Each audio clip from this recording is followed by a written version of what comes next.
புத்தியுள்ள மனிதனெல்லாம் வெற்றி காண்பதில்லை. வெற்றி பெற்ற மனிதனெல்லாம் புத்திசாலி இல்லை. புத்திசாலி இல்லை.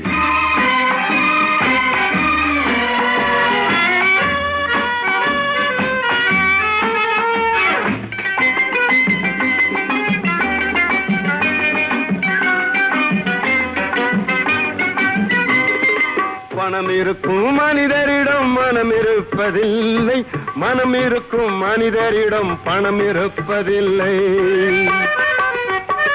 பணம் இருக்கும் மனிதரிடம் மனம் இருப்பதில்லை. மனம் இருக்கும் மனிதரிடம் பணம் இருப்பதில்லை. பணம் படைத்த வீட்டினிலே பந்தரெல்லாம் சொந்தம். பணம் இல்லாத மனிதருக்கு சொந்தம் எல்லாம் துன்பம்.